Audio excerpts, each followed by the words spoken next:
Hello guys, welcome to दिल की बात सोफ़ी के साथ। आज की कहानी है रूही की। रूही को तब पढ़ाई से बहुत प्यार और वो चाहती थी कि वो इतना पढ़ लिख जाए कि उसको एक अच्छी सी नौकरी मिल जाए ताकि वो फाइनेंशियली इंडिपेंडेंट हो जाए, अपने पैरों पर खड़ा हो सके। उसके मम्मी पापा की तो अलग ही ख्वाहिशात थी। जैसे रूही 21 साल की हो जाए, उसके लिए एक रिश्ता ढूंढो, शादी करो और घर से फारिग करो। तो जब रूही अपनी इंजीनियरिंग की थर्ड ईयर में थी, उसके लिए रिश्ता ढूंढा गया और लड़के से ये पूछा गया, क्या बेटे, आपको हमारी बेटी रूही पसंद है? उसने कहा, हाँ जी। तो उन्होंने शादी तय कर दी। वो रूही की पसंद नापसंद पूछना ज़रूरी ही नहीं समझे। रूही उनके सामने गई और बोलने लगी रोते हुए कि उसको शादी अभी नहीं करनी है, वो अभी पढ़ रही है, उसको जॉब भी तो करना है।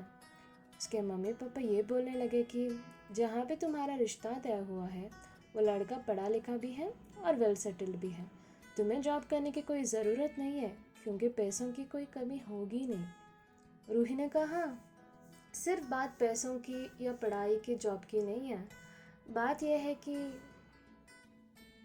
मुझे ऐसा लगा ही नहीं कि उसके साथ मेरी कोई फ्यूचर होगी। तो उसके मम्मी पापा ये कहने लगे कि ऐसी कोई बात नहीं है, ये तो सिर्फ तुम्हारा वहम है।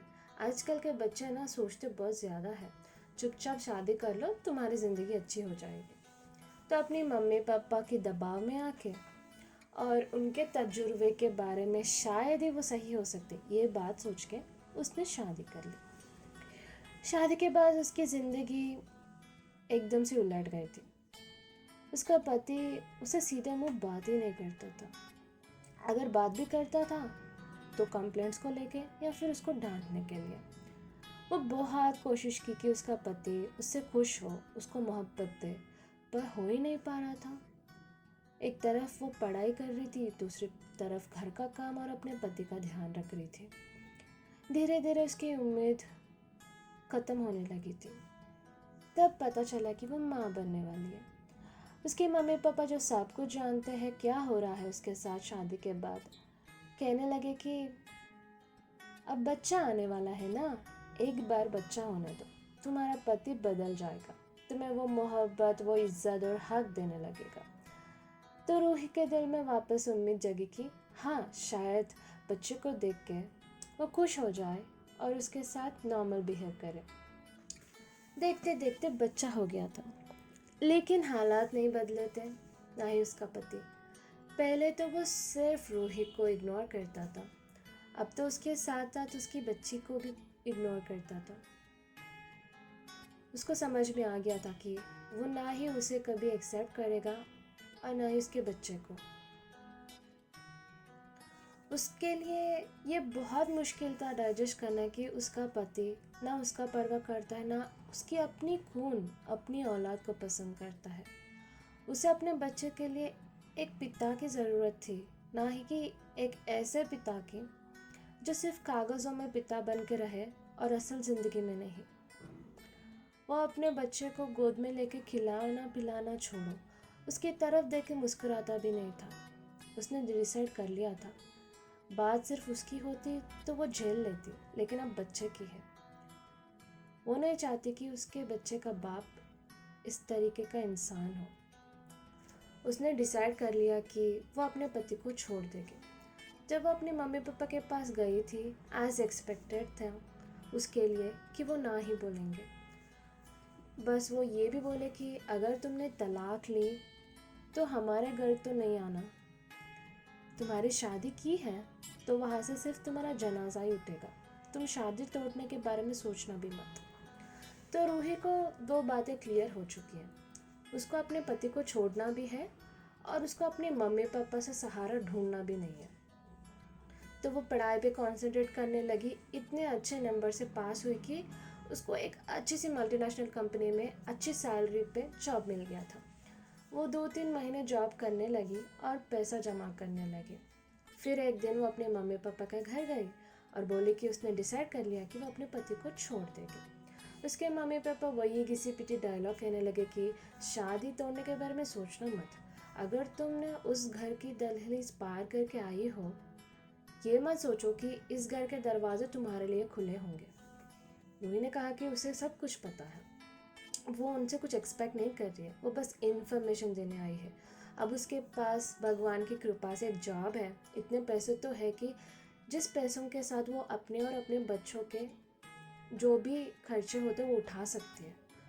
वो अपने लिए एक रूम भी ढूंढ ली है और बच्चे के लिए खर्च भी।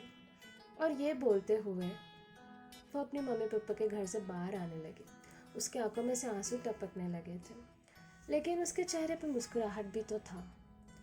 उसके चेहरे पे एक अजीब सी सुकून थी और एक प्राइड था। उस दिन वो कर पाए जो 3 साल से नहीं कर पाई थी, वो है खुल के सांस लेना। और उसको ज़िंदगी होपफुल नजर आने लगा था। वो बचपन से लेके आज तक कोई भी डिसीजन अपनी मम्मी पापा के दबाव के बगैर नहीं ले पाई, क्योंकि वो उसको डिक्टेट करते थे। कभी भी उसकी पसंद या नापसंद के बारे में नहीं पूछते थे, लेकिन उसने डेयर करके तो उसकी ज़िंदगी के डिसीजंस अपने आप से ली है, जिस पर उसको फ़क्र है। जैसे कि वो पढ़ाई नहीं छोड़ी और अब जॉब पे कंसंट्रेट करके जॉब लेके आई, और दूसरी उस टॉक्सिक रिलेशनशिप से बाहर आने का, जो इसलिए मुमकिन हो पाया क्योंकि वो पढ़ाई पे गिव अप नहीं करी और जॉब ले आके फाइनेंशियली इंडिपेंडेंट हो सके। अब इस स्टोरी की मोरल ये है, 2 चीज़ें। अपनी बेटी को पढ़ाओ, इसलिए नहीं कि आगे जाके उसको ज़रूर काम करना पड़ेगा, इसलिए क्योंकि अगर ज़रूरत पड़े तो जॉब कर सके। आपकी बेटी एक टॉक्सिक रिलेशनशिप में रोते हुए घुटते हुए इसलिए ना जिए क्योंकि वो फाइनेंशियली इंडिपेंडेंट नहीं है।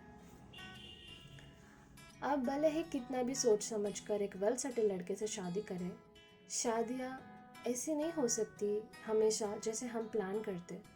उसका पति का जॉब भी जा सकता है रिसेशन की वजह से, या फिर रूही के साथ जो हुआ वो भी हो सकता है, कुछ और भी हो सकता है, जिसके लिए उसको फाइनेंशियली इंडिपेंडेंट होना ज़रूरी है। इसलिए लड़कियों को पढ़ाना चाहिए। और दूसरी बात, आपकी बेटी है।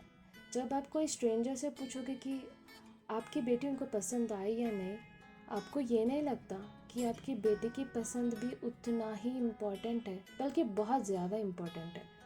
रूही के मम्मी पापा उस दिन उसकी बात मान ली होती और समझ जाते कि उसको उससे शादी करना नहीं है और दूसरा रिश्ता ढूंढते, तो शायद हालात आज ऐसी नहीं होती। और मुझे भी गर्व है कि रूही ने अपनी ज़िंदगी की 2 बेहतरीन डिसीशंस बिना किसी के दबाव में आए लिए हैं, और वो आज अपने बच्चे के साथ खुश है।